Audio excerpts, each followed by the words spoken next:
हरे कृष्ण दोस्तों। जैसा कि कल हमने श्रीमद् भगवत गीता में अध्याय 15 को कंप्लीट किया था, जिसमें उन्होंने भगवान श्री कृष्ण ने पुरुषोत्तम योग के बारे में बताया था। तो आज हम करेंगे अध्याय 16, जिसमें हम देवी तथा आसुरी स्वभाव के बारे में जानेंगे। तो चलिए शुरू करते हैं। और अगर आपको मेरी वीडियो अच्छी लगती है तो आप लाइक करें और कमेंट करके आपके जो सवाल हैं या आप कुछ कहना चाहते हैं मेरे वो जो जिस तरीके से मैं पढ़ता हूँ उस बारे में, या आपके कोई राय है तो आप कह सकते हैं। तो चलिए शुरू करते हैं आज का अध्याय 16, देवी तथा आसुरी स्वभाव।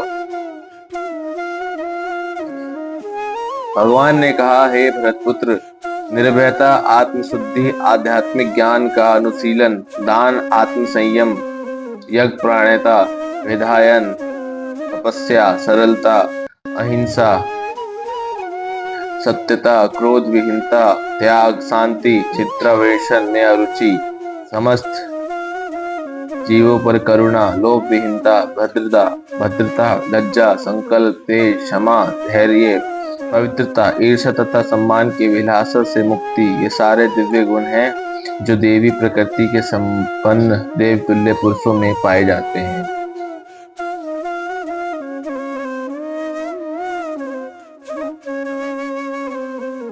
हे पृथ्वीपुत्र, दंभ, दर्प, अभिमान, क्रोध, कठोरता तथा अज्ञान, ये आसुरी स्वभाव वाले के गुण हैं। दिव्य गुण मोक्ष के लिए अनुकूल है और आसुरी गुण बंधन दिलाने के लिए है। हे पांडुपुत्र, तुम चिंता मत करो, क्योंकि तुम देवी गुणों से युक्त होकर जन्मे हो। हे पृथ्वीपुत्र, इस संसार में सृजित प्राणी दो प्रकार के हैं, देवी तथा आसुरी। मैं पहले ही विस्तार से तुम्हें देवी गुण बतला चुका हूँ। अब मुझसे आसुरी गुणों के विषय में सुनो। जो आसुरी हैं वे ये नहीं जानते कि क्या करना चाहिए और क्या नहीं करना चाहिए। उनमें ना तो पवित्रता, ना उचित आचरण और ना ही सत्य पाया जाता है। वे कहते हैं कि यह जगत मिथ्या है, इसका कोई आधार नहीं है और इसका निमंत्रण किसी ईश्वर के द्वारा नहीं होता। उनका कहना है कि यह कामेच्छा से उत्पन्न होता है और काम के अतिरिक्त कोई अन्य कारण नहीं है।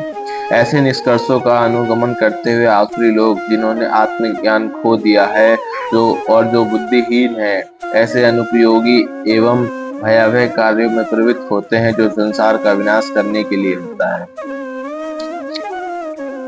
कभी ना संतुष्ट होने वाले, काम का आश्रय लेकर तथा गर्व के मद एवं मिथ्या प्रतिष्ठा के डूबे हुए आसुरी लोग इस तरह मोहग्रस्त होकर सदैव भंगुर वस्तुओं के द्वारा अपवित्र कर्म का व्रत लिए रहते हैं। उनका विश्वास है कि इंद्रियों की तुष्टि ही मानव सभ्यता की मूल आवश्यकता है। इस प्रकार वर्ण काल तथा उनको अपार चिंता होती रहती है। वे लाखों इच्छाओं के जाल में बंधकर तथा काम और क्रोध में लीन होकर इंद्रिय तृप्ति के लिए अवैध ढंग से धन संग्रह करते हैं। आसुरी व्यक्ति सोचता है, आज मेरे पास इतना धन है और अपनी योजनाओं से मैं और अधिक धन कमाऊंगा। इस समय मेरे पास इतना है, किंतु भविष्य में यह बढ़कर और अधिक हो जाएगा।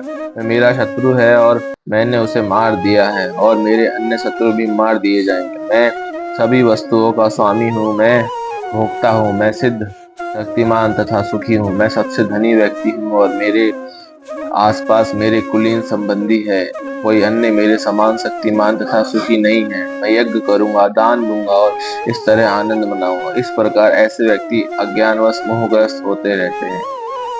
इस प्रकार अनेक चिंताओं से उद्विग्न होकर तथा मोह जाल से बनकर वे इंद्रिय भोग में अत्यधिक आसक्त हो जाते हैं और नरक में गिरते हैं।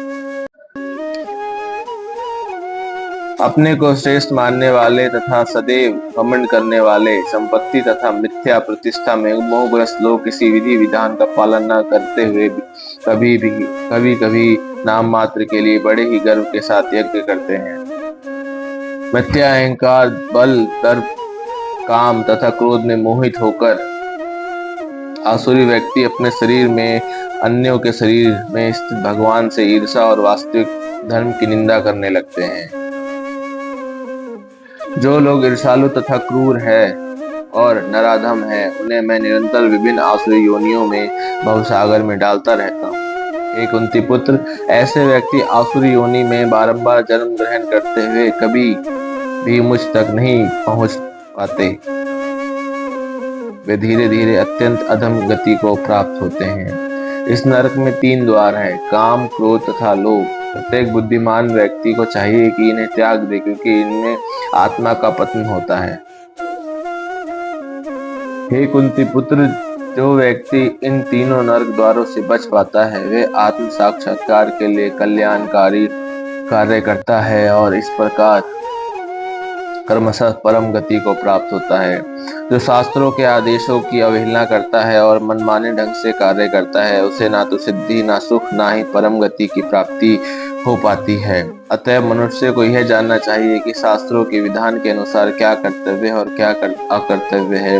उसे ऐसे विधि विधानों को जानकर कर्म करना चाहिए जिससे वह कर्मशः ऊपर उठ सके। तो दोस्तों, आज हमने कंप्लीट कर दिया है अध्याय 16, जिसमें भगवान ने असुरी और देवी व्यवहारों के बारे में बताया है। तो कल हम करेंगे अध्याय 17, श्रद्धा के विभाग के बारे में। तो चलिए फिर आपसे अब कल मुलाकात होगी इसी समय पर। हरे कृष्ण।